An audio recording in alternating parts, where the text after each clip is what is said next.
السلام علیکم، میں امداد سمرو۔ معاملہ ہے پھانسی کا، سزائے موت کا، اور وہ معاملہ آ گیا وہ عدالت میں۔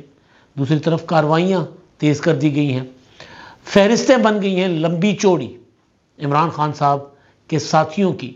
کئی قریبی ساتھی گرفتار ہو چکے ہوئے ہیں، کئی روپوش ہیں، جو روپوش ہیں ان کے متعلق کہا جا رہا ہے کہ وہ بھی گرفتار ہوں گے، اور جو گرفتار ہو چکے ہوئے ہیں وہ پریس کانفرنس کرنے جا رہے ہیں۔ ایک بڑے وعدہ معاف گواہ تیار کر لیے گئے ہیں، اور وہ بھی عمران خان صاحب کے اپنے قریبی۔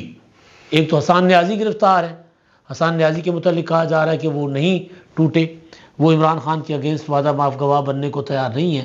لیکن ایک اور نوجوان نیازی ہیں، ان کے لیے خبریں آ رہی ہیں کہ جی وہ اب تیار ہو چکے ہیں عمران خان صاحب کے خلاف گواہی دینے کے لیے۔ فہرستیں سینکڑوں میں گرفتاریوں کی وہ تیار ہو چکی ہوئی ہیں، اور کارروائیاں بھی شروع ہو گئی ہیں، چھاپے تیز کر دیے گئے ہیں۔ احمدہ نگر، وزیر آباد، گجرانوالا، وہاں پر حامد ناصر چٹھا صاحب کے صاحبزادے اور پی ٹی آئی کے رہنما احمد چٹھا کی گرفتاری کے لیے چھاپے، اور ان کے اوپر نئے نئے مقدمات سامنے آ رہے ہیں۔ چھاپوں کا سلسلہ ہر طرف جاری ہے۔ تو ان معاملات پر بات کریں گے، اور بات کرنے سے پہلے گزارش اپنے دیکھنے والوں سے، ان سے جنہوں نے ابھی تک چینل سبسکرائب نہیں کیا، برائے مہربانی چینل سبسکرائب کریں۔ ولاگ پسند آئے تو کمنٹ، لائک اور شیئر ضرور کریں۔ تو جناب پرویز مشرف صاحب، عمران خان صاحب، پرویز مشرف صاحب تو چلے گئے، یہ جوڑی تھی۔ اگر عمران خان صاحب کوئی 8-10 قومی اسمبلی کی سیٹیں 2002 میں شو کر پاتے کہ جی یہاں میرا ووٹ ہے، تحریک انصاف یا عمران خان کا یہاں پر سکہ چلے گا، تو میر ظفر اللہ خان جمالی وزیر اعظم نہ ہوتے، تو مسلم لیگ قائد اعظم نہ بنتی، پھر وزیر اعظم بن جاتے عمران خان صاحب۔ کیونکہ عمران خان صاحب مشرف کے کندھوں پر سوار ہو کر اقتدار میں آنے کے لیے تیار تھے، بےتاب تھے۔ بلکہ عمران خان صاحب نے تو ریفرینڈم جو تھا پرویز مشرف کا، اس ریفرینڈم کے چیف پولنگ ایجنٹ کا کردار ادا کیا تھا۔ گھر گھر جا کر، نگر نگر جا کر، شہر شہر جا کر کہا تھا کہ ریفرینڈم ٹھیک ہوگا۔ ایک ریفرینڈم ضیاء الحق نے کروایا تھا کہ اگر آپ کو پاکستان میں اسلامی نظام چاہیے، اگر آپ کا جواب ہاں میں ہے تو میں آپ کا صدر ہوں، یہ ریفرینڈم تھا، اور وہ صدر بن گئے تھے۔ پھر پرویز مشرف نے بھی اسی طرح کا ریفرینڈم، پھر جالب صاحب نے کہا تھا شہر میں ہو کا عالم تھا، ریفرینڈم تھا یا جن تھا۔ تو وہ جو جن ٹائپ ریفرینڈم تھے نا، جو جنات کروایا کرتے تھے، ووٹ بھی جنات ڈالتے تھے، ان میں ایک بڑے مہا چیف جن جو تھے نا، وہ عمران خان صاحب تھے، پرویز مشرف کے۔ تو پرویز مشرف اور عمران خان صاحب کا جو، پرویز مشرف صاحب تو چلے گئے دنیا سے، ان کا انجام جو ہوا، ایک تو ہوا نا مکافات عمل، قدرت کا انجام جو تھا، لیکن قانون جو انجام لے گا پرویز مشرف سے، وہ بھی ابھی نظر آ رہا ہے کہ وہ بھی ہونے جا رہا ہے۔ لیکن جو انتقام لے گا، قانون جو انصاف کرے گا پرویز مشرف کے اقدامات پر، لیکن جو عمران خان صاحب کے ساتھ انصاف ہونے جا رہا ہے وہ بھی پرویز مشرف سے مختلف نہیں ہوگا۔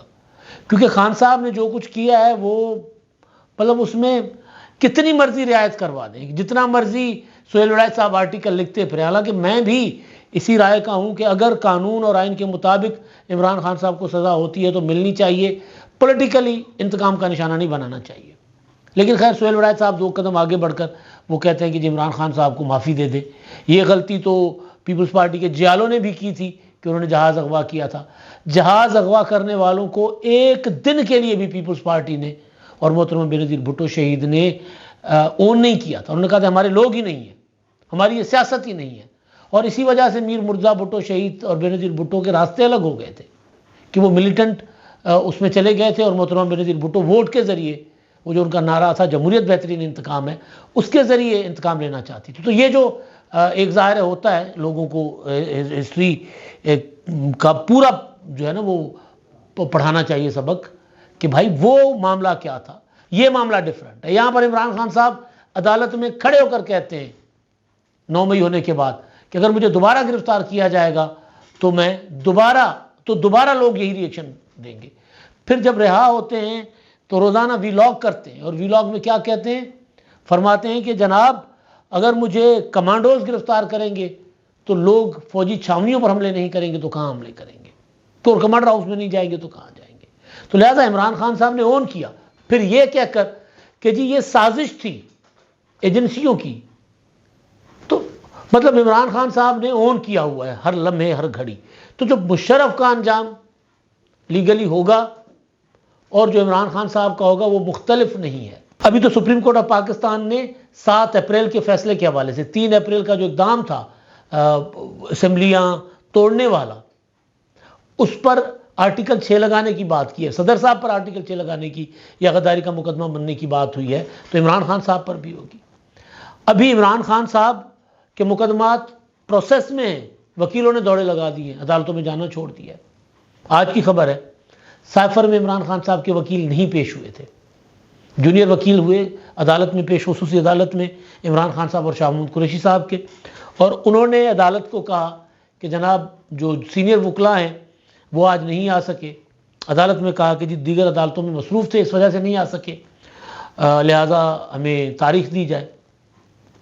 اور باہر آ کر، عدالت سے باہر آ کر کہا گیا کہ جی ہمارے جو سینئر تھے وہ دھند کی وجہ سے لاہور سے نہیں آ سکے. یہ جو دھند اور یہ سموگ، حالانکہ آج تو رات بھر بارش ہوئی ہے تو سموگ تو چھٹ گئی ہے، تو کل نکل جاتے تو دن میں تو اتنا بڑا مسئلہ نہیں تھا. بہرحال موٹر وے کچھ دیر کے لیے بند بھی ہوا تھا.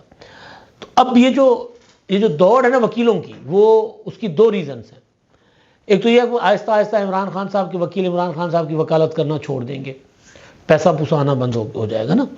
ایک یہ دوسرا ظاہر ہے عمران خان کی وکالت اس دور میں کرنا کوئی آسان نہیں ہے. لیکن جو تیسری ریزن ہے وہ عمران خان صاحب ہے. خان صاحب کی کوشش یہ ہے کہ جس طرح انہوں نے کتنے سال جو تھا وہ فارن فنڈنگ کیس 8 سال تک فارن فنڈنگ کیس کو لٹکائے رکھا تھا، ڈیلنگ ٹیکٹس استعمال کیے تھے، تو سائفر میں بھی ڈیلنگ ٹیکٹس استعمال کریں گے تاکہ انتخابات سے پہلے سزا نہ ہو. کیونکہ سائفر کی سزا 14 سال ہوگی، 10 سال سے اوپر کی ہے. جو 10 سال سے اوپر کی سزا ہوتی ہے اس میں فوراً ضمانت نہیں ہوتی، اس میں فوراً سزا معطل نہیں ہوتی، وہ پراپر پھر اپیلوں میں جا کر نہ مقدمہ میرٹ پر لڑنا پڑتا ہے. جس طرح ابھی یہ توشہ خانہ میں سزا جو ہے وہ معطل ہو گئی نا، ضمانت بھی ہو گئی ہے، اب تو سائفر میں اندر پڑے ہوئے. تو عمران خان صاحب کی کوشش بالکل اسی طرح جس طرح میاں نواز شریف صاحب کی ہے کہ وہ الیکشن سے پہلے، یعنی کاغذات نامزدگی کا تاریخ آنے یا شیڈیول آنے سے پہلے وہ اپنے مقدمات سے بری ہو جائیں. اسی طرح عمران خان صاحب کی کوشش ہے کہ انتخابات کے شیڈیول اور انتخابات تک وہ کم از کم کسی اور مقدمے میں بڑی سزا نہ پائیں، تاکہ لوگوں کو یہ تاثر جائے گا کہ عمران خان واپس آ سکتا ہے. عمران خان صاحب کی، اور پھر یہ تاثر جو ہے کہ عمران خان کی واپسی، تو یہ واپسی ٹارزن کی واپسی والا تاثر جو ہے وہ تحریک انصاف کو، ووٹر کو موٹیویٹ کر سکتا ہے، متحرک کر سکتا ہے. تو یہ عمران خان صاحب کی کوشش ہے. ڈیلنگ ٹیکٹس وغیرہ اس وجہ سے بھی استعمال کر رہے ہیں عمران خان صاحب. تو وکیل خان صاحب کے اب اس طرح نہیں آ رہے. اچھا جی، اب پرویز مشرف کے معاملے پر میں آتا ہوں. گرفتاریاں جو ہیں وہ کل خبر آئی تھی کہ جی علی نواز اعوان لاپتہ ہو گئے، پھر پتہ چلا کہ علی نواز اعوان صاحب جو ہیں وہ گرفتار ہو گئے. اٹل کوئی علاقہ ہے، اٹل KPK کا، وہاں سے ان کو وہ کسی PTI کے مقامی رہنما کے گھر پہ روپوش تھے، تو وہاں سے ان کو گرفتار کیا گیا. عامر ڈوگر ملتان والے جو PTI کے چیف ویب تھے وہ بھی وہاں سے گرفتار کر لیے گئے. اب یہ خبریں ہیں، اب خبریں یہ ہیں کہ یہ دونوں صاحبان جو ہیں یہ پریس کانفرنس کریں گے عمران خان کے خلاف. لیکن اس سے زیادہ یہ پریس کانفرنس سیاسی ہوگی نا، 9 مئی کی مذمت، سیاست چھوڑ رہے ہیں، عمران خان کا ساتھ چھوڑ دیں گے، یہ وہ اس طرح کی چیزیں. لیکن اس سے زیادہ جو خطرناک گرفتاری ہے وہ اگر ہوئی ہے، کیونکہ یہ اگر میں اس لیے کہہ رہا ہوں کہ میری خبر نہیں ہے، یہ جاوید چودھری صاحب کا دعویٰ ہے کہ زبیر نیازی جو ہیں تحریک انصاف لاہور کے یوتھ ونگ کے صدر تھے، یا لاہور کے صدر زبیر نیازی صاحب، وہ گرفتار کر لیے گئے، یا لاہور کے جنرل سیکرٹری وہ گرفتار کر لیے گئے. اچھا، ان کا کردار جو تھا 14 اور 15 مارچ میں جب پولیس کی اینٹ سے اینٹ بجائی جا رہی تھی، جب توشہ خانہ کا مقدمہ چلنے والی عدالت کے احکامات کو روندا جا رہا تھا، جب بتایا جا رہا تھا کہ لاہور کا زمان پار ایک نو گو ایریا ہے، وہاں پر ایک عمران خان نامی ڈان بیٹھا ہوا ہے اور ڈان کو پکڑنا مشکل ہی نہیں ناممکن ہے، یہ میسج دیا گیا تھا نا 14 اور 15 مارچ کو. تو اس میں جو کردار تھے جنہوں نے لوگوں کو وہاں پر مسلح رکھا، ڈنڈوں سے، گلیلوں سے، کنچوں سے، پتھروں سے، پیٹرل بموں سے، وہ کردار ایک تھے گرفتار ہیں حسان نیازی صاحب، اور دوسرے کردار ہیں زبیر نیازی صاحب۔ زبیر نیازی صاحب کے لیے تاثر یہ ہوتا ہے کہ عمران خان صاحب کے قریبی کوئی رشتہ دار ہے، قریبی رشتہ دار نہیں ہے، برادری ہے، میاں والی کے ہیں اور بڑے اپنا متحرک رہے ہیں، تو وہ ان کے متعلق جاوید چودھری صاحب کا دعویٰ ہے کہ ان کو گرفتار کر لیا گیا، اور وہ کور کمانڈر ہاؤس پر لوگوں کو لے جانے والوں میں یا کور کمانڈر ہاؤس کو جلانے والے جو ملزمان ہیں ان میں ادارے کی طرف سے، فوج کی طرف سے، پولیس کی طرف سے، انویسٹیگیشن کے ادارے جو ان کی طرف سے، وہ مرکزی کردار ہے۔ ہم کو الزام نہیں لگا رہے کسی پر، میں بات کر رہا ہوں وہ جو اداروں کی رپورٹیں ہیں، جے آئی ٹی اور دوسرے جن کو مرکزی ملزمان چاہیے۔ تو جس شخص نے کہا جا رہا ہے کہ جی جو اندر گھسے سب سے پہلے اور پیٹرل شٹل وہاں پر جا آگ لگانے کا سامان لوگوں کو فراہم کیا، الطاف محمود، وہ گرفتار ہو گئے۔ انہوں نے زبیر نیازی صاحب اور دیگر 8 لوگوں کے نام لیے ہیں، جاوید چودھری صاحب کہہ رہے ہیں وہ بھی گرفتار ہو گئے۔ اب زبیر نیازی صاحب کے لیے جاوید چودھری صاحب کہہ رہے ہیں کہ وہ خان صاحب کے اوپر ہر ایک چیز ڈال سکتے ہیں۔ پریس کانفرنسیں اب اور زیادہ تگڑی ہوں گی، اور زیادہ خطرناک ہوں گی، لیتھل ہوں گی۔ وجہ یہ ہے کہ سارا کا سارا فوکس الیکشن کے اوپر ہے۔ انتخابات سے پہلے بہت کچھ کر گزرنا ہے۔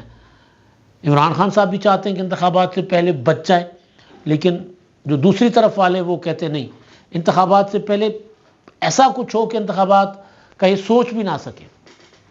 اب میری ایک سورس سے بات ہو رہی تھی کہ جے آئی ٹیوں نے، یہ جو جے آئی ٹیاں اور پھر جو پولیس کی انویسٹیگیشن ہے، انہوں نے جو 9 مئی کے اور 10 مئی کے واقعات پہ ملوث لوگ تھے، ان کی جو پہلی فرنٹ رو تھی، صف اول کے جو ان کے ملزمان تھے، وہ تو انہوں نے گرفتار کر لیے، ان کے ساتھ ان کے خلاف انویسٹیگیشنز وغیرہ، اور جو نمبر 2 اور نمبر 3 لائن پر تھے، جو پیچھے تھے، ان کو ڈھیل دی گئی تھی۔ وہ کچھ روپوش ہوئے، کچھ ظاہر ہو گئے۔ اب وہ جو ظاہر ہو گئے، جو روپوش ہیں، ان میں کوئی 8-100 کی لسٹ پنجاب سے وہ بنی ہے، اور جن میں میجورٹی لاہور سے ہے، کیونکہ بڑا واقعہ تو لاہور میں ہوا تھا، پھر میاں والی کا واقعہ ہے، فیصل آباد کا ہے، سرگودا کے واقعات ہیں۔ تو ان کی فہرستیں بھی تیار ہو گئی ہوئی ہیں، وہ بھی دی جا رہی ہیں کہ جی اب پولیس کہ آپریشنل پولیس جو ہے وہ انویسٹیگیشن کی پولیس تو انویسٹیگیشن میں مصروف ہے، آپریشنل پولیس کو کہا گیا کہ جناب ان کو اب آپ پکڑیں، گرفتار کریں۔ تو یہ گرفتاریاں ہوں گی بڑے پیمانے پر، فہرستیں ہر تھانے پر پہنچ چکی ہوئی ہیں، جہاں وہ ریکارڈ میں، جیو فینسنگ میں لوگ جس علاقے کے نکلے وہاں تک پہنچ چکی ہوئی ہیں۔ احمدہ نگر چٹھا، حامدہ سے چٹھا کی رہائش گاہ پر 2 روز پہلے چھاپا پڑا، احمد چٹھا روپوش ہیں، ان کی گرفتاری کے لیے۔ ان کے خلاف ایک مقدمہ 10 مئی کو واقعات کا ہوا وزیر آباد میں، اور ایک مقدمہ وقوع سے 2 گھنٹے بعد کا مقدمہ وہ ہوتا ہے فیصل آباد۔ یعنی ایک بندہ وزیر آباد میں بھی واردات کر رہا ہے اور اگلے 2 گھنٹے کے اندر اس کی واردات جو ہے وہ ہو جاتی ہے فیصل آباد میں بھی۔ تو یہ اس طرح کے مقدمات بھی ہو رہے ہیں۔ اب ظاہر ہے اس طرح کے مقدمات کا تو مطلب کچھ اور لیا جاتا ہے۔ تو بہرحال یہ سلسلہ سارا، اس کا سارا تعلق الیکشن سے ہے۔ عمران خان نے وکیل دوڑا دیے اپنے، تو اس کا تعلق بھی انتخابات سے۔ میاں نواز شریف صاحب نے اپنے پورے گھوڑے دوڑائے ہوئے، تو اس کا تعلق بھی الیکشن سے ہے کہ سارا کچھ انتخابات سے پہلے ہو جائے۔ اچھا جی، پرویز مشرف صاحب کو سزائے موت سنائی گئی تھی اسپیشل کورٹ کی طرف سے، آرٹیکل 6 کی خلاف ورزی، 3 نومبر کا اقدام، سپریم کورٹ کے فیصلے کے تحت آرٹیکل 6 لگا تھا، مقدمہ ہوا تھا۔ اب اس میں اپیل تھی پرویز مشرف کی، یہ کہہ کر اس وقت کی سپریم کورٹ کے رجسٹرار نے اعتراض لگا دیا تھا کہ جی مجرم جب تک خود پیش نہیں ہوتا، مفرور ہے، تب تک اپیل نہیں لگے گی۔